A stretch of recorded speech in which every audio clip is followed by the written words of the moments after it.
Bande ko ya opposition belé ba Alain Bolodjoa ba Barnabé Milinganyo bande ko belé ya opposition ba lobi bango ba ligne dialogue mais sans Tshisekedi. Nous voulons un dialogue avec tout le monde sauf avec monsieur Félix. Donc pour na bango Tshisekedi a un problème.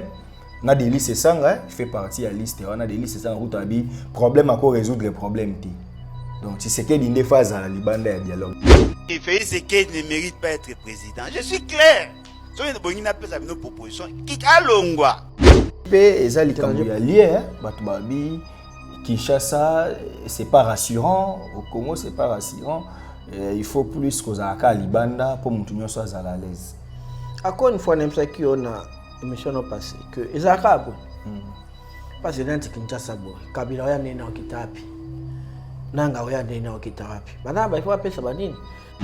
Le problème c'est que toute la solution pour le Congo, si on va faire le Congo Brazzaville, pas de problème.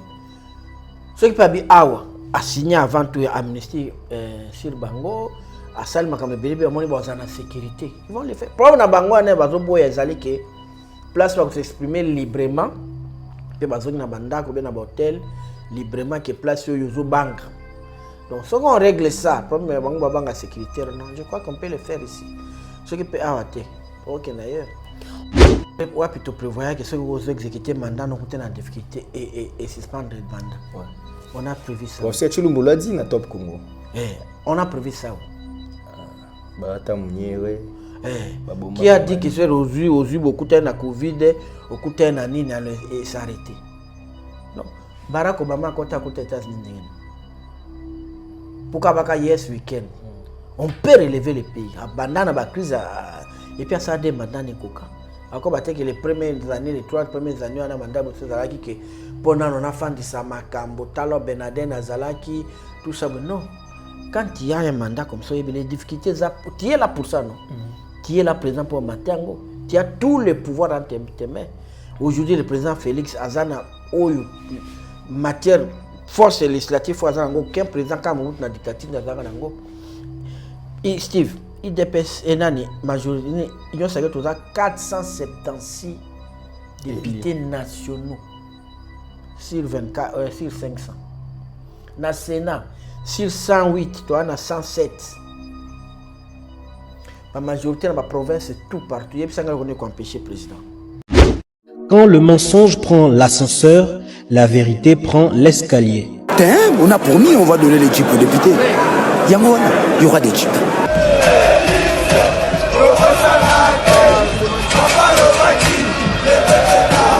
Notre ennemi c'est le Rwanda, FRDC, Boumae, Munguna Nabiso Kagame, Congolais, Kangae, peuple Telema, Banguna Bakoti, la Mukati kama mpima tali politiki, Zongisaki Bomoto, dans kolo ndenge kwei na maboko Banguna toza la bomoko, mutu moko te akopunde la Congo, soki biso moko te, tona nyongwa mutu te noko, ezapona peuple, punda mwana mai, ezapona yona ye, ezapona ngai, ezapona Congo, ezapona Goma, ezapona Ruchuru kiwanja Bunagana. C'est Liloba eleki ya lisasi mbote na binonyo sobozili bakumalamu ya kolanda Archidic info binonyo bolanda ka masolo ya politique sengweza ya koyeba ke vraiment boza ebele partout dans le monde. Abonnez-vous massivement, commentez, partagez nos émissions.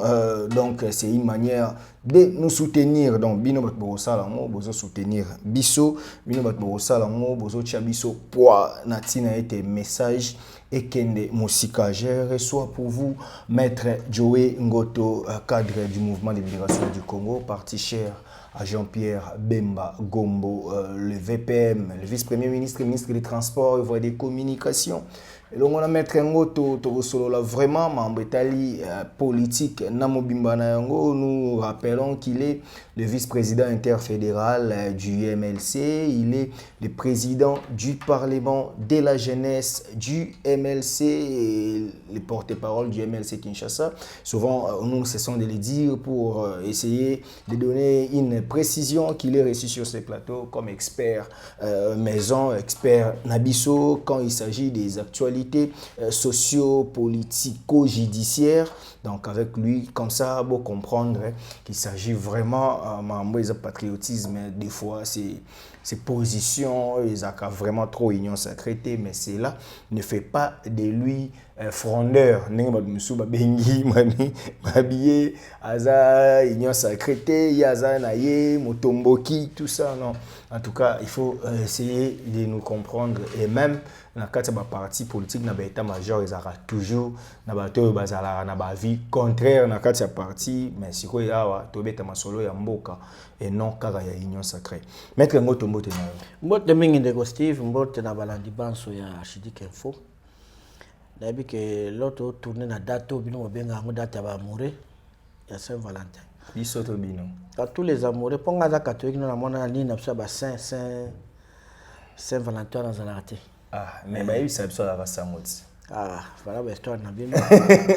Yangwana bon les gens qui fêtent ça, mais quand même na monde ba sepela que jour ba tiango pour na ba amoureux ba sepela ba se donner ba belle parole, ba cadeau bon. À vous tous là, bonne fête de Saint-Valentin. Je suis là pour répondre à votre question, il y a Steve. Et puis bon, Naebi Alobiawa, comme expert, Naza obligé à répondre selon une logique et Zalaka. Naza une couleur à partir. Ok. Voilà. Très bien. En tout cas, comprenez-nous. Maître Ngoto Bandara na dialogue place de Soui Sara dernière émission. Les dialogues s'imposent. Aujourd'hui même la présidence campagne il y a un dialogue et comme déjà au Salama. Mais tout ça a un problème moko. Côté abatu ya présidence bandeko ya union sacrée bandeko na non bazo linga ezala sous l'égide de SNCO et CCT. Ezala président qui convoque les dialogues. Vous êtes d'accord avec eux? Oui, c'est le président qui va convoquer. Et c'est une quoi tu jamais quoi tu vas convoquer comme qui? OK. Ça c'est de 1, de 2. Bato balanda dernière intervention à Chole Monseigneur Chole na sur ngotanga na Top Congo. Ouais. À Lubaka Bouye parce que les gens aiment prendre makambo. Oyo ya mabekaka ceux qui ba mumba sepelité. Il l'avait dit bango basala qui offre. OK. C'est à nous politiciens de voir. OK. Ceux qui te kolinga bango nde bakamba tami. Ceux qui bakolinga te en ce moment-là ils viendront aussi comme des parties prenantes dans le débat. Donc il n'y a même pas à se poumoner. Tu vois, c'est quand tu vas lobby en haute voix et intelligible voix que Bazako s'imposer te. Il nous appartient à nous politiciens de voir. Voilà. Donc, que ça soit clair, c'est le président qui va convoquer. Et puis, ce sont les politiciens qui vont choisir l'arbitre. Ce n'est pas la SENCO, Nabanani qui va choisir arbitre. Mais l'Union africaine avait désigné déjà Joao Lourenço, le président angolais, pour faire la médiation, pour jouer la facilitation. C'est lui l'arbitre. Est-ce que vous pensez que déjà aux admin à Congolais? Alors, ce qui a lobby bongo, c'est déjà bien parce qu'il y a mon quoi ici Senko qui ngana ebi kuna bien te, ngana kuzala me yondo ko conduire bani. Donc, ils a bon na occupé ba sénateur américain, ba zo souhaiter que ils a Senko kaka. Donc ba mukuna bozala na ba kutu kuna bazala nde nini bazapeka ba confession religieuse. Ba mukuna bazala kutu kuna. Mukuna na yo ozolingo cha mpanzi grand prêtre. Avant te ya mukuna. Bandeko ya opposition belé ba Alain Bolodjoa, ba Barnabé Milinganyo, bandeko belé ya opposition ba lobby bango ba lingi dialogue mais sans Tshisekedi. Donc pour na bango Tshisekedi a un problème. Na des listes sanga fait partie de la liste on a des listes sanga route abi problème à quoi résoudre les problèmes ti. Donc Tshisekedi inde phase à libanda ya dialogue. Donc dialogue est entre Tshisekedi. Bon, il faut politicien tout la ndenge politicien za force na msako loba. OK. Mususu ko loba ka makambo po batu ba inayo bazo inona me komba Steve yebani na mututu. OK. On comprendre? OK. Politique est ba cynisme na makambo nango. Soko Boisco Félix Ndé a dirigé, n'a convoqué. OK. Est-ce qu'on qui va donner les moyens? Parce que vous à la place, vous avez l'État congolais dans le foot. Ouais.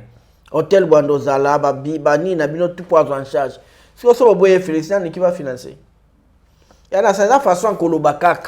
OK. La façon que l'on c'est normal. Et l'Obama a payé pour avoir ça, que Kabila, Koptaka, Azane, président, on ne les reconnaît pas. Tout ce qu'on a la convergence.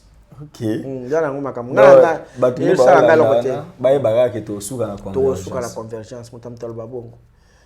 Si nani Kabunda ndo ba de pes non fera sa Kabila. TSK transition sans Kabila. Voilà banini tout ça to suka ba Mubake ba Kabunda tout ça 2 ans na Kabila. Alors ça c'est comme ça les gens disent, ils parlent, c'est la politique, c'est normal. OK. Les gens disent c'est la politique. Maître Ngoto, bon, toujours dans le registre, il y a un dialogue, tout ça, en tout cas, ça dérange moi, BLP, et ça, il y a lié, Kinshasa, c'est pas rassurant, au Congo, c'est pas rassurant. Il faut plus qu'aux Aka Libanda pour que soit à l'aise. Encore une fois, on a émission passée que les Arabes, parce que dans Kinshasa boy Kabila ya nena okitapi nanga ya nena okitapi bana ba ifo pesa banini na ba liboso balobaka baya Jean-Pierre Bemba ba po soki abanya il faut ya na 4 chars de combat na banini tu vois un peu escorter ba blomo ngwana tout ça. Donc les gens balobaka koloba na bango sûrement na ka président Félix a se dépasser pour amour à Congo za kanango. Le problème c'est que toute la solution pour le Congo, si on va faire le Congo, ça ne pas de problème. Ceux qui peuvent Awa a signé avant tout Amnesty sur Bango, à Salma comme Bélébé, on est en sécurité. Ils vont le faire. Le problème dans Bango, c'est que place pour s'exprimer librement, et bazo na banda ko na hôtel librement que place yo yozo bank. Donc si on règle ça, problème Bango banga sécuritaire, non, je crois qu'on peut le faire ici. Ceux qui peuvent Awate, OK d'ailleurs. En 2013, président Nayo est parti, Jean-Pierre Bemba à l'époque na CPI. Tant que Kabila convoqua concertation nationale, na lettre wana na mutu na zoe baloba bokende parce qu'on parle de la RDC, mais eza conférence nationale souveraine bisté, eza San City bisté. Mais tant que bokenda concertation, bino na MLC bo perdra Luaka et Gwake na Kambinga, na bato balanda bon. Dialogue à Kodjoye, dialogue à Senkoye, lelo oyo dialogue oyo se dessiné oyo. Ils ont pour un partage à poste, ils ont Bassan City 10. Te place sur tout ça la radine ma bé, tout ça la lecture ma bé, c'est comme si vous dialoguez après Makamoko. Et que vous t'avez sauté. OK. C'est pas vrai. Pour ne pas lobby, tu dialoguer, tu vas pas si maman nous quitter, mais après 10 ans ba rebelle mususu ba ozala. Botala yona ndako combien de fois bosusu ana mosino mobongisa? Combien de fois? OK. Combien de fois bosusu ana? Le dialogue doit être permanent. Ah papa. Si c'est point tu quand tu es gentil les 14 février tu bimi tu es gentil banil. À combien tu bordir mon mercredi à mystique? OK. Bon après beaucoup mais pamba. Basala oni peut même peine na monde. Tu adhérer après guerre ici là. Mais faut pas discuter. Mais qui vous dit que si on dialogue aujourd'hui, c'est fini? Non, non. Et puis, tu as la chance, ceux qui ont ligné la conscience, que tout ça là bien parce que ton travail c'est bien dépassé. OK. Tu vois? Et puis, qui vous dit que le dialogue est une solution terre? C'est fou. Après le dialogue, il y a toujours quelque chose. Mais des bateaux par après, baby sac. N'est-ce pas? C'est ça le dialogue à San City et ça a permis que Mboka la réunifier. Ça a permis que tout soit la constitution. Ça a permis que c'est ça que Sikama Nazali Christian Bosimbazali Ezala. Ça a permis que il y a droit de l'homme Ezala. Que Seni Ezala. Ba bloc belé que va décider cour constitutionnel va cour ni outek ba bloc wana kuna. Alors qu'est-ce que vous voulez? Comment vous pouvez dire que le dialogue est Simba? Na joué beaucoup à l'époque tant basali haute autorité des médias. Ezaki papa na biso Modeste Mutinga. Ah voilà. Tant c'est ça qui est Abbé Jean Bosco voilà. Chantal Kanimbo voilà. Tout ça donc le dialogue est ça là ka. Mais après biso moko ko kana tene to bebisaka. Celui qui dit ça c'est faux. Et puis ming ezo bat na bande na biso ya partenaire sur IDPS. Mais j'ai dit que les Viet c'est qui participer à tout ça. Na ba dialogue ni. Il participer. Concertation kenda te moyaka. Yani concertation IDPS c'est boyaka. Il y a des dialogues te. Mais à Kodjo Pevia benga Kodjo Kabiliste monene. Et après à Kenegi ya Santi. Il y a ouais. Alors ça veut dire qu'à un moment où c'est dépassé. Pas les premières années les lots. faut pas bailler. Fatih est en train d'exécuter deuxième mandat. OK. Il se trouve que la carte d'exécution deuxième mandat a coûté un problème. Maintenant, batemba zo minduki. Azo mekabo wapi bazo botola mboka. Azo mekabo wapi bazo botola mboka. Oh. Mais il y a ça président Congo Mobimba. On fait quoi maintenant? Ameki na basoda simbite. Bon bana bana. Ka bozo ba ibola congolais normal faut to fando sur la toti kama kambo. Pour peuple ndazo souffrir. Comprendre? Alors, yangwane ya toujours sur la ce qui guerre ezala kité. Là on va exiger président Fatih le ba fana ba solo. Mais heureusement na Goma ba autorité nti ya MONUSCO akitikuna ko kuta bananga ba yambi bango officiellement bani. Donc il y a un problème, faut to bongisa. Congo continue boyete. Congo et continuer boyete ça passe en tout cas, ça c'est très bien batu bozolanda biso. Vous comprendre pourquoi on parle du dialogue parce que les dialogues les autres mais dossier il y a deuxième mandat ya Tshisekedi ça pose problème ndeko ana penza limbisanga na osenga stala tia nga vidéo ngo na yebi ndeko ngo na elongi na yebi kombonete aza ancien ya PPRD les lois commis jeunesse tout le monde ka a sali mouvement na ba jeune babi Tshisekedi dako kende na noté il faut oublier ma mandat donc elongwe penza ba mettre kabengela elongwe ba tundeza ki commis biso ba jeune tolobi bobo sana que Tshisekedi doit partir Tshisekedi a une mission Moussala na ena nukuta bandi yango bien te il est en phase ya début pour na bande ko na ba ancien PPRD wana Tshisekedi doit rester au pouvoir ba PCP exemple pour na nini Sassou azo zwa manda mususu pour na nini Paul Biya pour na nini Sko kaka biso pour na nini te kotikela Tshisekedi Kagame plus de 30 ans bande ko basali ba déclaration na bango pour na bango le président Tshisekedi ce sera irréfléchi koluka asala kaka des mandats na ba guerre ya kende nous devons lui laisser le temps ndenge ba Sassou bazwa ba temps ndenge ba Paul Biya bazwa ba temps. Bon ngai heureusement na kosipiti wana mingi na loba mingi te parce que yema ko président lobino te ni porte-parole na yaloba kangia asala na yebi ke zali ba fanatique nimbisanga y réfléchit de bazolo banengwana et puis c'est quand même triste venant na bato mingi sous nandaki professeur Chulumbu et kutunde artisan nango un professeur qui s'assoit l'IDPS qui dit ça c'est quand même grave qui ouais plutôt prévoyait que ceux qui ont exécuté mandat n'ont pas de difficulté et suspendre le mandat. Ouais. On a prévu ça. Professeur Chulumbu l'a dit na Top Congo. On a prévu ça. Bata Mouniere. Qui a dit que c'est aujourd'hui beaucoup de Covid, beaucoup de nani et s'arrêter. Non. Barack Obama côté à côté des États-Unis. Pourquoi baka yes week-end? On peut relever le pays. Abandonner la crise et puis ça demande des coca. Encore que les premières années, les 3 premières années, on a mandat pour Zalaki que pendant on a fait du Samakambo, Talo Benaden, Azalaki, tout ça. Non. Quand il y a un mandat comme ça, il y a des difficultés. Tu es là pour ça, non? Tu es là présent pour Matango. Tu as tout le pouvoir dans tes mains. Aujourd'hui, le président Félix Azana, matière force législative, aucun président qui a la dictature dans et Steve, IDPS et Nani, majorité, il y a 476 députés nationaux sur 24, sur 500.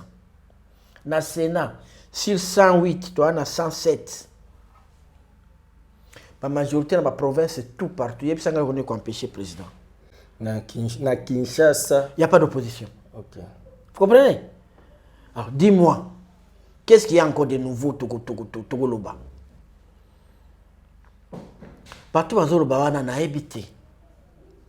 Loko ni bazolo kanamboka. Je t'avais dit na répéter qu'à partir au pouvoir na Japon ça 66 ans. Et c'est là que le premier ministre moi quoi. Les gens se succédé. Si l'IDPS travaille bien, le président a une mission comme vous dit. Mais le président peut lobby à la fin un mandat n'est pas faire un peu qui a suscité mutum sous kaka na IDPS ce qui a convaincre à continuer. Et comme ils ont dit tout qu'à retour à Jésus-Christ, après on a msoupé à Koyaka, c'est prévu, c'est normal la démocratie. Ok. Et qui vont faire passer Batnambino? C'est pas un problème. Donc le problème est que ce n'est pas la tête de Tshisekedi qui doit rester. Quand évoquez vous qui vous devez imposer, ouais, non. L'IDPS peut continuer. Oui, continuer sur la macasse, il y a que peut continuer wana ya après pardon Fatia sali 10 ans mususu wana ye ti place na ndako benga soto za musika total Congo ezaka ide pesa bazala kaka 50 ans total. Vous pouvez, mais faites-le légalement. OK. Makambo wana justification, ça ne tient pas, vous tenez ça de nulle part. Les autres me qui gangstérisme. Et quand on go qui gang, nous ça on dit maté. Et bien à mon boulot. Et moi je dis, comme c'est pas le président ou bien porte-parole direct dans le bureau quoi, na pona ngeza kanini ya ba fanatique, ba droit ba na bango et je ne commande pas là-dessus. Et belé mais la mine matika. Parce que le moment où ils ont faire énerver batouté. Ils ont kamba oluka apaisement. Ils ont mamba oluka apaisement. Ozoye ba ke évêque Pascal Mukuna. Communauté internationale et sollicité Kabila d'accord. À ça la transition a géré le pays pendant 3 ans. Mais hier boya pour nous rolinga mboko. Mais bino boleka awa bo critiquer bien que témoin n'ait lobby à se tromper de témoins. Madame honorable Moleka que je salue. Impératrice arrive à se tromper. Il y a yebi mambate. Mais vieux mukuna, vieux na biso bandal. A boya opportunité à la président Mboko pendant 3 ans. Est-ce que vous bêtez ta maboko te maintenant? Tu vois un esprit ne mo arrivango. Ndoto na ye ayo beta masolo. Ata pakananga ya bandale mais vieux soni trop. Ba français. D'abord Kabila yebi mambo. Kabila tika ki? Kabila yebi bazula kuluka pour remplacer Kabila tika ki? Mais est-ce qu'il vient ba Kaboki? Il y a un Saint-Esprit. Mais nalanda ki nini na iwana mais on peut pas rester aussi terre à terre. Non. Mais wana bolandi asa la politique abi ngaba désigner yé. Bolobité na ka muku na politique. A créer parti politique na chair na une église bolobate. So ki kaka monseigneur chaud la pesi nini bo pasteur par nani Eric Senga pesi position pour aller faire la politique, aller faire enrôler na nini. Muku na batwara ba prendre des positions politiques bozolo baté. Je peux pas m'attarder là-dessus. Déjà que le vieux a du mal à diriger son église. Bah qui peut ce pays n'engeni. Et puis qui peut penser à un moment que na mukuna na peut se pouvoir na Congo. Anga se basé sur quoi? Comment le vieux peut koyatina niveau wana? Asa patriote. Non, par respect na comme par exemple ça banda. Na banga na ito za soto à 200 mètres quand musika na ngaite. 200 300 mètres. Pardon, na aucun détail minute pour na tumba vieux pamba. Donc yo ozondi matere vie azwa copie comme président Mboko. Nana au société vient même beaucoup mestre nani? Présidence yozo boya ozo kiti na beaucoup mestre. Ando sa ba na langi ni. En français. Akuta na ma kombo ban. Bo vers le français. Steve, essa question mususu. Vieux Pascal ngate. Quand tu akomba ba Pascal ba susu. Mais la génération est. Kasi yango donc il fallait le bano makamsusu. Les vieux c'est que son ami on a décortiqué makambaloba qui mais aujourd'hui parmi les notabilités en tout la banda lélé là parmi les 3 4 premiers on les respecte. Abbé Blaise Kanda. Il n'est pas d'accord avec ce que fait la Senko, ma position toujours Kotumba. Il se sent très mal à l'aise dans ça. Allo bien non, on a mon article moi ils circulé que s'il faut dire que pour battre banda ko accuser que le roi Muluba akoka ko s'aligner dans un côté les la pouvoir tout ça. L'article wana Abbé Blaise dit que non, ce n'est pas une question de prendre la position mais lui il soutient les régimes. Bon, nani absolument c'est ko banga soutenir le régime té. Moi c'est pas comment on a soki bato Senko ba leki ba ba lobaka mabe régime. Nati quoi soki biloko ekiti ba kolobate. Soki mambo ça mi ba kolobate. Mais ce comme ça déjà bientôt le ban. Bon féliciter. Non. On doit marteler là où ça va mal pour améliorer pour la bien population. OK. Mais c'est comme ça non? Oh. So no bapito ba kisi za makameza bo sala bientôt le banine. OK. So place vous vous zanga to bité zangi. Okay. C'est comme ça. Bon, banini. nalandaki ministre nani Ngefa kendeki na prison. Boyokaki Guillaume bolandaki. Dites-moi. So kineti nani ekoluba makaba mama na balobaki so chola lobby il n'aime pas le régime. Est-ce que lui il a aimé nous le régime na biso? L'église est là pour tout le monde. Il doit aimer le régime, il doit aimer l'opposition, il doit aimer tout le monde. Et l'église de Congo de Pessara plus position en opposition. Net quoi? Et soutenir Katumbi. Nani ba salele lobbying pa kutana na pape. Nani? Moïse Katumbi. Donc Moïse Balbosa kutana pape. Mais babi oyo eza lobbying ya. Non. Nabi quelqu'un qui a construit au moins 4 églises. 4 paroisses pour nous. Nous savons papa yambete ndengeni. Ngai bolanda ngane bozaka na Steve. Dans 2-3 ans, on a pu papa yambanga. Mais oui, je vais solliciter. C'est notre père. Ok. Oh. Parce que baza bokondamna ne bozaka na ndenge na bino na tiboko maso ndenge nini. So na ke kuna ba mercredi ninga yambaka bato audience publique na singa na kamo spécial na luki bani ba kokot sangata 2 minutes non. Ayambinga ici tous les problèmes. C'est pas compliqué. So résultat ni là so papa yambio. Non, izaka ya représentaka nini izaka ni to espérer que bénédiction et tout c'est bon, c'est Dieu seul qui fait les choses. OK. Non. Bande va saler moi ils en a balobi na e. Et pour les mal ceux qui ambongo intervenir moi na wana tongela bisoni papa ba ye ayambang na mona quelqu'un qui construit pour l'église. Bani et puis a tongi a juste certificat pesibino. Tout ça batongo bata combien na Congo. Donc moi ils attendent que frère nanga catholique vous ne pouvez pas l'attaquer. Oh. Non négatif. Oh. Même ça nga longolo na pouvoir. Nani? Moïse. Surtout qu'il a combat pouvoir tomber dans ma coffre. Ah OK. Ce qui est dans une église, tout ça bana maman, tout ça net aussi bana maman. Maître Ngoto, parlons maintenant du gouvernement. Le gouvernement, Maître Ngoto. Doudou Fwamba. Le Koundeli à Boutaï. Pas compétent. Pas compétent. Pakebo. Ah, pas Pakebo. Pas la gare. Mouta fonctionnement. Eh, ala ba kombo ba bambaga. L'homme du fonctionnement. Tout ça. Doudou Fwamba aujourd'hui est accusé partout. Doudou Fwamba balobi est incompétent. D'être aux aboyés. Nous sommes le 14 février. Ba fonctionnaire ba futamité. Pardon, futamité peut-être que aussi la lelo. Ah. Babimisi vidéo ya Godem Poi, le maître de l'économie congolaise. Godem Poi tango mamba ba dollar ezo kitalobaki bozo mona oyo eza nango mascara Doudou Fwamba ko futa ba fonctionnaire té. Aujourd'hui aucun fonctionnaire n'est payé. Balobi en tout cas pour na Doudou eza passi. Les fonctionnaires sont payés. Bazo futa bango bien carré, bazo futa les longs on a fini avec les policiers, les soldats. On finit avec les fonctionnaires. Je crois que c'était pas fini hier, ça va finir aujourd'hui. Oh, on les paye. On paye les fonctionnaires. Ce qu'on a victime quand même. Bino fonctionnaire, ma mère n'a pas l'air. Vous êtes payé. Oh, mais en vérité, Bimi. Et Bimi, on va foutre à Bino. Foutre à Nyongabatu. On vous a payé. Parce que c'est un policier, un soldat, tout ça fout à fonctionner. Mais c'est aussi la lélo. Le ministère, dès le lundi, on a un service annexe et tout ça, on paye. Vous avez un radio, on ne paye pas ça fout.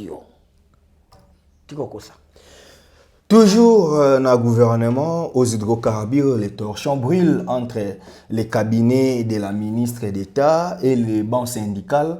On ne comprend pas des articles Tamboli moins trop, ministre a escroqué, ministre a zoï bambongo plus de 6% et à redevance à hydrocarbures. Bambongo wane ezo kende wapi, elles s'enrichissent. Selon cet article, la ministre d'État Kassia Bandoubola a détourné par mois $720 000. Et depuis mois, il y a novembre, parce que a signé qui arrêté en octobre, donc novembre, 720 000, décembre, 720 000, janvier, 720 000. Donc elle est déjà dans les 2 millions de détournés. Oyo allié et ba syndicaliste ba leli ba na commentaire ba bimboko yo ba toko kende na ngo wapi na moyibi ya boye Maître Ngoto. Bon, ngaza un peu na un peu dossier wana.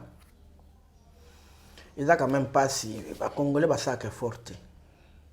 C'est vrai les syndicalistes ba sala l'Assemblée générale na bango. bakomelaki ministre entre autres balobaki makambo ya 6%. Ya mbongo wana so stratégique etikalaki pa na ministère bazwa part na bango balobi makambo ebele. Mais après ministre Yambaye Bango. OK. Ils ont relevé les points.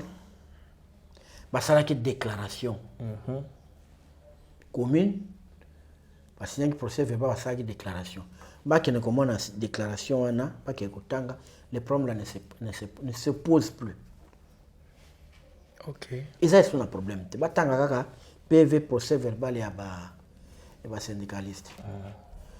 Mbongo wana mbongo yaka na stroke stratégique 6%. Ils ont mis 10 millions, ce peut pas salir mingi 12 millions, 720 tantôt 600 000.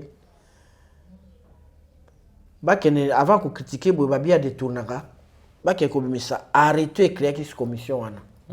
Je suis pas tabané ba na kati. Il y a les représentants du chef de l'État, azana kati.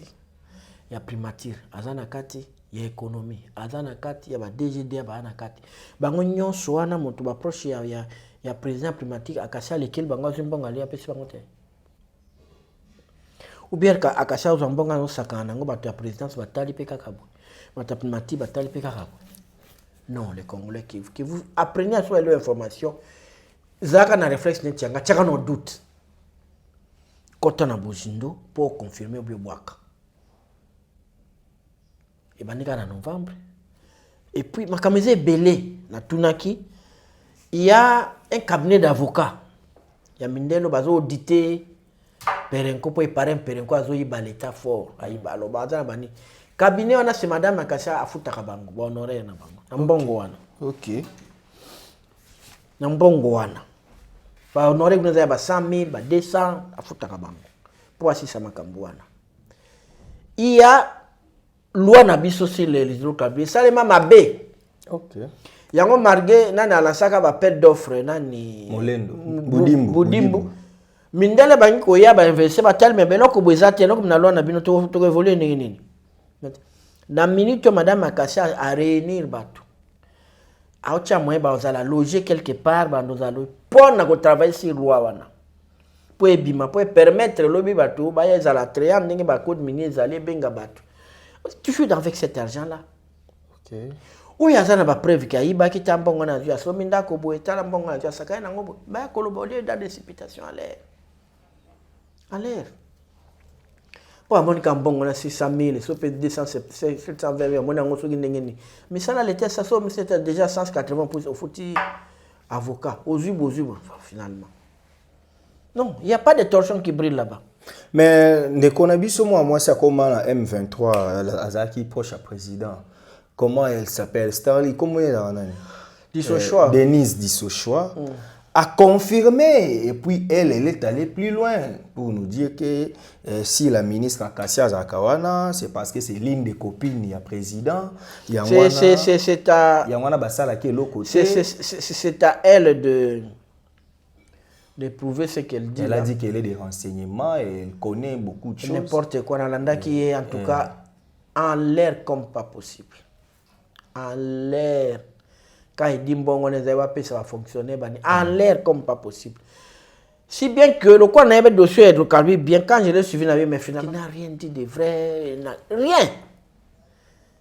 Bon, il y a quelqu'un qui a vu Bambon, a PCPC Bango, a dit ce choix, a PCPC journaliste, a confrère, a tindé sur les dinosaures, des bananes, il y a PCPC bateau pour s'attaquer pour si madame Akassia. Au moment qu'elle fait très bien son travail, les lois hydrocarbures, au presque au ministère. Voilà. Déjà, quand on a enregistré Pewana, Tolandi, voice mot circulé. Voice wana, comment en tout cas, de vue qui est dinosaure. Il y a IDPS. À Sali voice, na voice je ne comprends pas. On dirait qu'ils ont attaqué ministre, on dirait qu'ils ont soutenir ministre, mais il se plaint à l'objet, on va combattant, on va amouter, surtout qu'il y a moi si, on va amibali, donc ils ont ça à il est aux États-Unis, il dit ça. Moi si yo moi non mais quand bête aux États-Unis, c'est au fond. Donc pour na bango, la ministre Hazana Bato M23 na kati na ya cabinet na ye, un cordon Georges.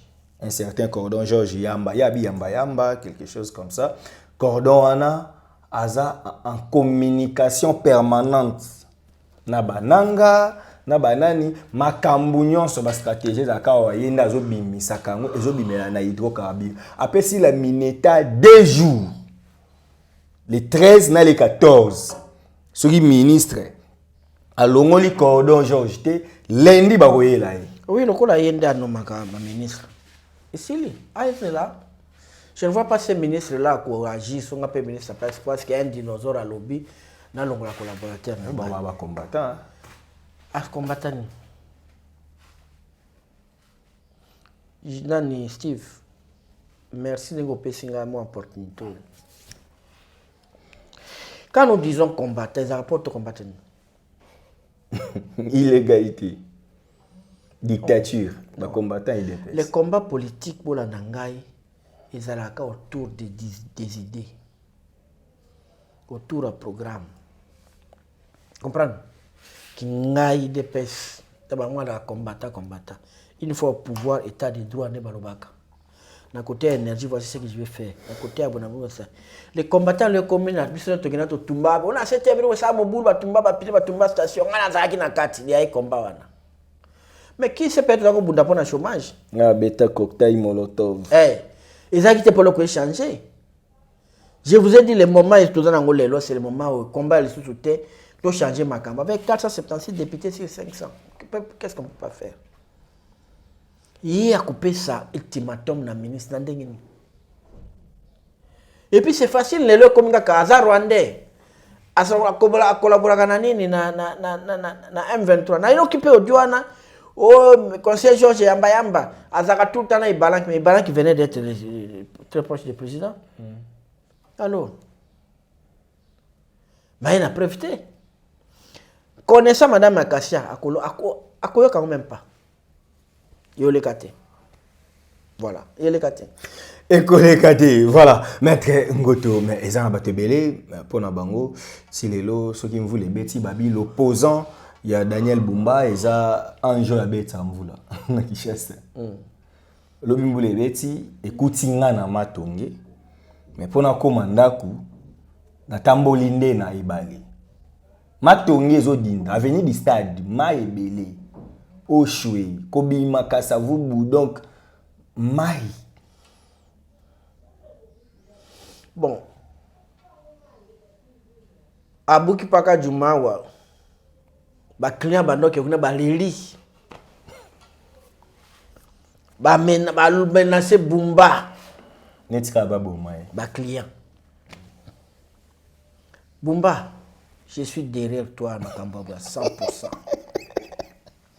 Abuka démantelé partout. OK. Tu sais ici. OK. Pour tout dindagate.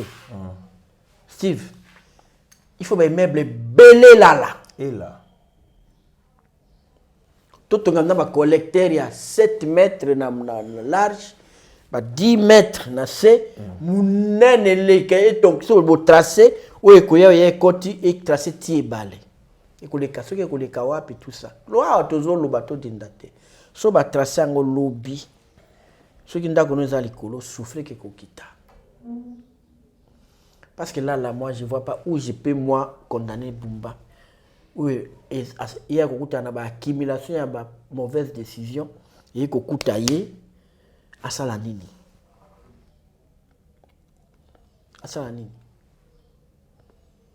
Il faut une mesure dragonienne pour que Penzanzela, nini na baka jumana mpepe ele kabanzela wana ba serve ba kire ba mai wana ba kitisi yango eleka. Moi, je ne le condamne pas, mais je lui dis de se battre. De beaucoup se battre parce qu'il y a une accumulation, et forte. Tout ça, des années, il y a des conséquences. Comme il est là, il doit chercher des solutions.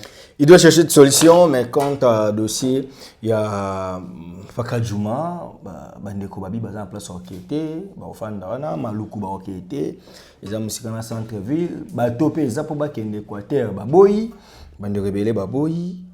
Pour na bango il faut botika bango wana parce que l'état tcheli bango isikati babi président na Obemba à l'époque après ça bango mbongo tant là je crois la finance ba futa bango pour balongwa mais balongwa te babi bapesaka bango soki espace mabele mais mabele yango bakotonga ndenge nini baza na mbongo te kuna eza musika bakoki kofanda te l'état kaka wana te faut bengana mabakende. Moi c'est la mort dans la main. Ouais. Et ça na battu à voter quand même c'est na limité te okapaka du. Ouais. C'est non, la base d'ambition. Mais pour l'intérêt en boka, je suis désolé bandeko. Boken, yo tiki ndako non mbanda ka bien lopango non bien otiki lopango non na befale. Oye kana sasa ola na kati ya carton. Entre bandeko na ngai. C'est quoi ça?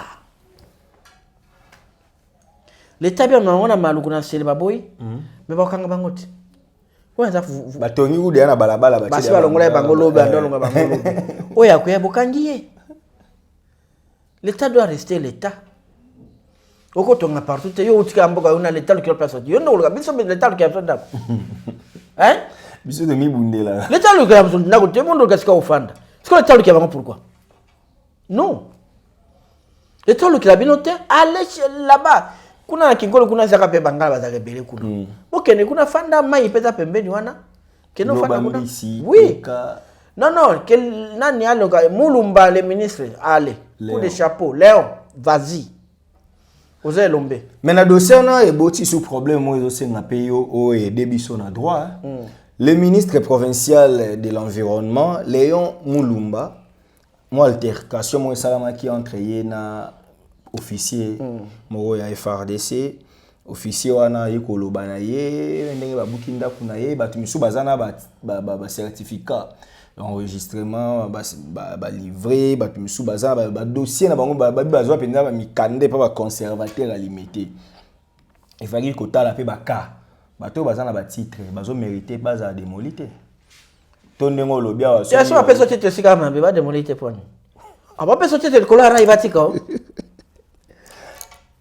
oh adosusu ni sanje zika kia na mnaki otala au zika kina sete papa moto salon ezakati ra ezakata salon na hii ouais wana unga mona bongo siko basani oya kuna na mikandale mais mutap saka mukanda za bandi OK za bandi ils ont agi au nom de l'état mais bandi ba okangaye oui qui me connaît avec la française la siko les conservateurs sont poursuivables pénalement mon dieu tu vois un peu et comment na bani yo na nini non pas la babina yo ozam kana ndako likolo ara ibatika yo te papa tika bloko maintenant échange et salami à ministre na FARDC na officier wana jusqu'à ya betel somo ba $13,000 au ba corrompre ministre Siliki a ordonné ba kangae bande ko muso babi non je cite bon moi master na ya rappelé moi trop il y a trop pouvoir bien qu'il mange au pouvoir il bouffe au pouvoir trésor Kalafaï pour lui le ministre est inférieur au officier parce que l'officier a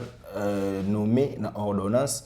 On a nommé toi a élevé na grade bon a nommé dans ordonnance alors que Léon Mulumba zande na dit à gouverneur. Donc en réalité arrêté à gouverneur. Un arrêté à gouverneur. Hier en réalité a coordonné arrestation et officier. Non les deux parties na Shikawana ba oxy l'état soni. OK. Et l'officier et le ministre. Je commence par l'officier. Quand on signe un ordre de mission pour un officiel, pour un agent de l'État qui est en Zia, toutes les autorités, tant civiles et militaires, sont obtenues des facilités. Hier, en tant qu'officier, il ne pouvait pas. Il devait respecter ça. Okay. Facilité, mission et salement. Pour ça. Comme à salité, il est en faute. OK. Il est en faute. Et puis, un ministre. Pourquoi Botiki va échanger à Otiki échange à Bongo? Et puis, il y a une caméra, vous médiatiser, voilà. Ça, c'est. Donc, même qui wenge na msala l'État. Nga kita pe na ministre belé belé. Pour balancer pe ba. Nga na kita na ministre belé belé na terrain. Mingi no on arrivé avant comme bengi bato problème ni zali abosoli musu bipo comme na moto. Ministre azoya bokena ka robita situation zali za pouvoir et le kosolo ben na ma pembe na bato na. Mais nga sa kigangi a humilier soda wana. Comprendre? Ton azongeli Tout militaire se trouvant sur le lieu avait le devoir de faciliter la mission à Yanan. Il y a ministre. Les devoirs. Ils ont option T. Il y a beaucoup d'intérêt. Il faut aider. Ils avaient les devoirs. Yo peut ministre au comprendre le dérapage. Je vois, Dibo Katanon caméra dit, mon capitaine, il y a tout qui est au sol. C'est quoi le problème? On a l'État, il y a l'État. Où est le problème? Ben, on va sur la moupe et c'est bien. C'est de qui végétarien. Ok. Au ministre Alouki. Nani, des pesines. Et puis vous voyez, qu'est-ce que nous voyons? Un simple caporal, Azo Lungola, capitaine chapeau. Comme ça. Ne soyez pas surpris, demain, vous allez attaquer Mouloumbana. Tous les officiers se sont sentis humiliés. Au moins, nous sommes attaqués Maëla Nadakoluka. Major Azawate, le plus gradé Naye, Naya Kolobelaï. Mais ça, c'est très grave. Très grave. Asoda wana nyonso bino basoda ya nani wana ya Léon. Ya Léon boye baki auditeur ozwa bino. Comment boko si ma capitaine no brutaliser ningwana? Comment ça? Bango babi baso évoquer flagrance. C'est pas wande bakanga capitaine. Bango ne bakanga nani? Na autorité. Moko azaki na maela kazo tu na major azawa azaki maela règlement militaire. Avec ya ko toucher été. Faut major ya wana ndalo badi mon capitaine autant talabu. Omoni? Mais au PCK a dit. Est-ce que juridiquement c'était aussi possible que le ministre fasse arrêter non. Non, excès de zèle. Ok. Pour infraction, il y a un salaki. Ok. Sur le bien d'autres diffamés, qui n'ont porté plainte. Ok. Et pour arriver à la preuve dans la vidéo. Voilà. Donc. On respecter la procédure. Donc, le ministre a fauté grave. Ok. Il peut le faire, que ça obstruction, nanani. Le ministre, il n'est pas fauté qui. Les tous ont agi à. Sous émotion.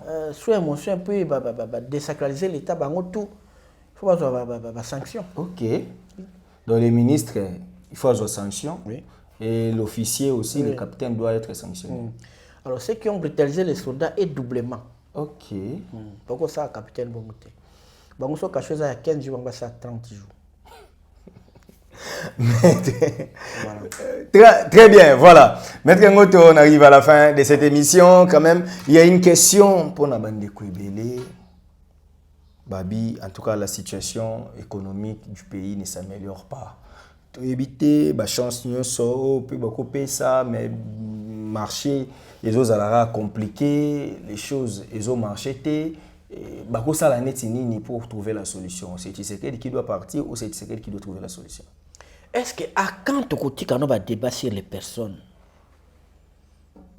on a fait ça pendant 66 ans. Mobutu, Tshisekedi, Lumumba, bateau. Il y a tout ça comme bruyaka. Tout ça programme, c'est programme. Qui peut maintenant là, il faut monter à l'éloyo, à y défendre Félix Tshisekedi, à déballer biso, vision nini. Schéma politique au Tshisekedi d'Azolanda pour Enini. C'est ça le débat dans Nini. Yo golobanga ba mukoko sala. C'est quoi la politique générale ya gouvernement pour na kito longwa na nzala. To domaine to décider que bon tomate, matungulu, ndembi, pain, makemba d'ici 2 ans le Congo a barré pendant l'importation. On fait quoi? Mbisi, nini, d'ici 2 ans, 3 ans, tout importer sous thé. On fait quoi? Huile de palme, tout le premier producteur, point de zonga, pain, après, il y a une année, 2 ans, tout importer sous thé. On fait quoi? Tout ça, bon, pour moi, c'est un peu là.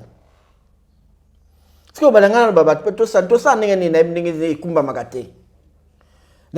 qu'est-ce qu'ils font? Miswa baka bon batoé population nga bokanga nanu to kanga sentir. Tout travailler. On a décidé boy que parce que aussi là les 2 premières années na ngai ezaka ko kata bilanga kuluna. Beaucoup ça na difficulté de peuple. Mais na ba 3e année vers la souka to bana ko buka biloko wana ande boko kabi. Ko expliquer peuple na yo.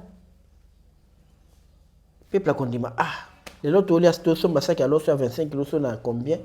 Mais l'oubli Blangaloso, na la Blangaloso 700 na Congo.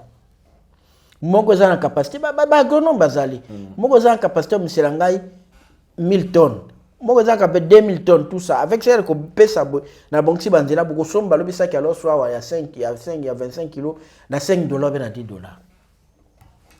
C'est comme ça qu'on parle. Mais surtout ça là ngotenga ko lobana ngai que économie yango basala ni débrouillez-vous. Kabila aurait demandé un tête-à-tête avec le président Tshisekedi en Angola. Ils ont spéculé qu'il y a le baki ba solo là non ba mi balé. Moto azala té. Babi mamni ba solo là. Ce qui a ça qui yango ya solo pour biso to koma ngo ka becho là, il faut vérifier. Intelligence artificielle. Ah oui, il faut vérifier. Si c'est vrai Zabongo, moi je dis c'est avancé mon aine. C'est une très bonne chose. Mais quand c'est un peu après là, pas président Fachi. Préalable, ça veut dire qu'on soit un fugitif était, un condamné à mort. Préalable, on sait que quelqu'un y a le baboué à amnistier. Pour solo là. Ou soit pesa technique, il y a Kabila. Pour la condamnation, on ne sait jamais. Kabila va comme ça, pour être obligé à soit condamné aussi à l'ongolango. Mais au final, soit bec va soit balé, ça c'est une très bonne chose. Parce que les gens babo sanaté. Le président Fatir a salaka interview na madame Tina Salama. Batuna qu'est-ce qu'il a des regrets? Abaka a un seul regret. Séparation de FCC Cash. Qui était la tête de FCC? C'était Kabila. Président pour regret on ainsi là. C'est là na bango. Voilà. Et regret dans le sens que batonde bande retrahir. Ndena lobby, si ko au tiba ki yo regretter. Parce que quand il a dit là, ça choque et ça surprend tout le monde. C'est que le président mon angala comment alors yo koufité fait Kabila koufité batwana bazana. Voyez-vous papa, na moment on a ça ma bengani azaki président. On a dit comment dire yo pota ko sur la bien tête là bobo. OK pour la mboka tout nous c'est pour l'avantage du peuple, tout c'est bien absent. Maintenant, une dernière question pour Chité. On avait diffusé un élément, et pas Nabiso. Il y a l'honorable Willy Michiki qui est allé déposer une proposition de loi où ils ont dit que les investisseurs, il y a des loisirs, des d'hasard, il respecter penza, ko futa ba impôt, ba taxe parce que ba futa ba kosa l'État. Bazo kosa l'État, bazo aider mboka te, on dirait zo faciliter mo blanchiment des capitaux. Moi moboulou. Il faut l'État s'investir, l'État perd au moins 2 milliards de dollars par an, na manque de surveillance, il y a bande koana, il veut que l'État s'investisse na katsa makambango mais wana na légal parce qu'au retour batumbo ki mabe. Awa bozolo baboye, so ki kala mindela winner bakei. Boko mona biso mabe, mboko bopesa biso nini miibi. Tukangaye na beteli honorable Willy Michiki maboko. C'est ça un député. OK. Il faut des propositions comme ça. Papa, Congo peut changer, on peut pas faire plaisir aux gens. OK. Si on sait que dans l'avenir, coûte y a bien. Dans le pays monsieur Swawa, partout à Brassakambok même dans l'église l'État à Kotala. OK. Mais comment tout le monde a mukuna yebo bazu mukuna di bo batema bonza bakangi batena mutuka na ye akangi akei. Les gens brassent de l'argent, il ne faut rien avec. OK. Maintenant c'est que toilette est athée. Mais on compte ça sur 10 000 par semaine. Bah plus. Il faut les tata la casse surveiller. Et ça va bon bateau. J'ai hasard partout à surveiller. OK. Oui là c'est le quoi si même dès qu'il a rappelé des millions là pourquoi bah camine na Congo facilement comme ça. OK. Pourquoi qu'il na ba salate? Parce que là-bas c'est regarder oui on doit passer bon OK. Parce que na tongo les lois. À part la société à carburant. Et ça na ba doit compte ça bon so ka ba winner té. Ouais. Ta la ba jeune fille ni ba maman comment na ngo dini bateau. Na bet grâce à faire notre temps na ngota ma place public. Les gens parlent la langue. Pour na comprendre oh match ça ba 20 hein. Match ça 12 hein, match ça 21. 21 là, on a pas raté sur 21 ça nini. Bango ba ba code. Ils na ngenge nini bazala ba bloc belé. Il brasse de l'argent. On peut en ligne. Il brasse de l'argent, l'État il faut mona. OK. Problème na bino bo silicate so ba kete bolo balko o minshi kabiki ba iba moins 2 milliards. Bo ba silo 2 milliards on est kuya ba. OK, on canalise ngo. A lokola po na ngai bloc abo 2 milliards na ba tiango nyonso, je dis bien. Nyonso en agriculture. OK. Parce qu'il est démontré que ceux qui agriculture est tambolé na Congo avec de manière avec intense. Et qui employé dit, je vous dis bien, une affaire à bas 40 millions de personnes. Ozoyoka. Les experts, 40 millions sont aussi bilanga avec un pot. Ils ont sala, ce société ils ont transformé et comment ils créent la société de transformation, de transport, et créé l'emploi de 40 millions. C'est la Congo vie matin dans des mois bien saganate. Bataba comme na ba revenu mboka ko se développer ma cash. So ba 2 milliards bon reverser ça na bi nyonso na agriculture. Na ba infrastructure routière, c'est fini. William Michiki ne reculez pas. OK. Honorable Katiepsa et honorable ne reculez pas. Moi je t'encourage. S'il faut me défendre dans tout yawana, so ngutu pesa ngai yango parti. Nyando le kananga pena mission na sala ni nango. Là où partout l'État peut capter de l'argent ba ibake mbongo. Moi je vais là-bas. Au moment où madame Akasiela kwa komela ki ofida. Je dis ane bazoni mbongo pesi. Tala ba tie moi ordre wa. Papa ibaka ndenge nini. Basali recette et mati de 1700%. Oh. Tant on a nyonso ba soki pour la l'actualité, ça a recette à 70%, 100%. Tous les 1600 on a donc de wapi. Peut comprendre ça. Ils ont que de wapi. Comment on a un qui m'a retourné ba immeuble là. Après que na lumbashi, moi je pense ça ngabi maître. Au moins ils ont pas que tonganda quoi et respecter ba ils ont ba conditions qui sont coulées. Ozela. Mais il y a déjà un mois si tout a meublé. Pour bon pour toi on dit maté. Les gens pour respecter le principe que au sali soko coulé, au sali ozeli, au sali boipo na solidité banine. Si c'était pas ça, dis-moi bon wana de 1600%.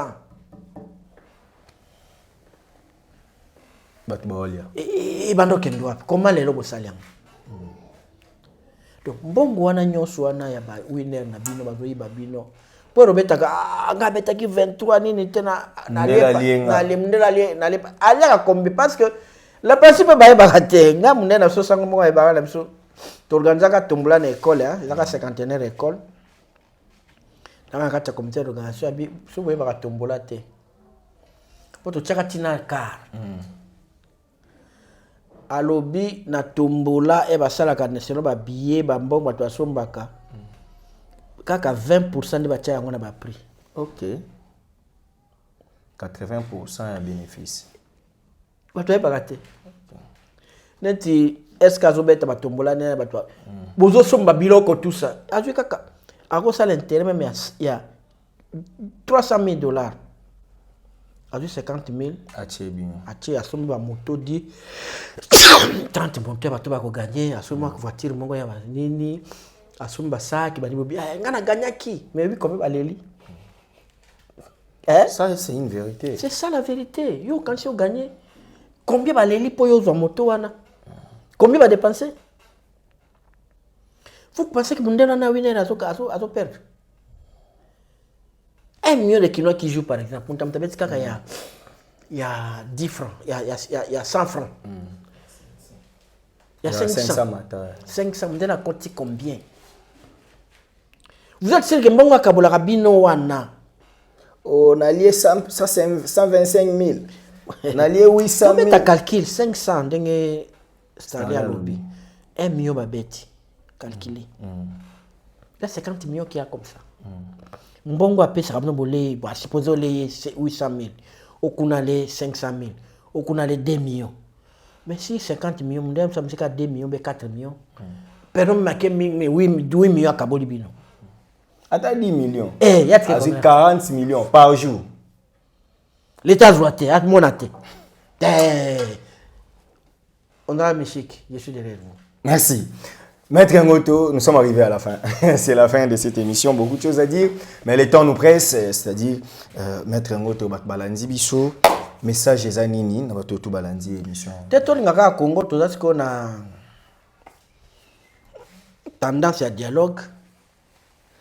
to bon ça ba langage na biso pona zomona surtout monde kona bino ya boso na politique on sait pas où il est azo orienté ba débat mingi. Je sais pas si Aza IDPS l'otindaye mais IDPS ne sait pas quand le président lui-même dit qu'il faut dialogue azo dit ma yo kuna on a dialogue wana ozala boy na maba politique yo zo finga ba shule mais aujourd'hui succès na sultan ya basango je sais pas si t'appelles sango il y a même un chapelet au tiano sambela kangote bon somme na bito modiri yo soit catholique na ningo sala no isimbote atika biloko wana tokene na ndenge ya kosola siko tokene na ndenge ya dialogue maloba na biso pe bonga.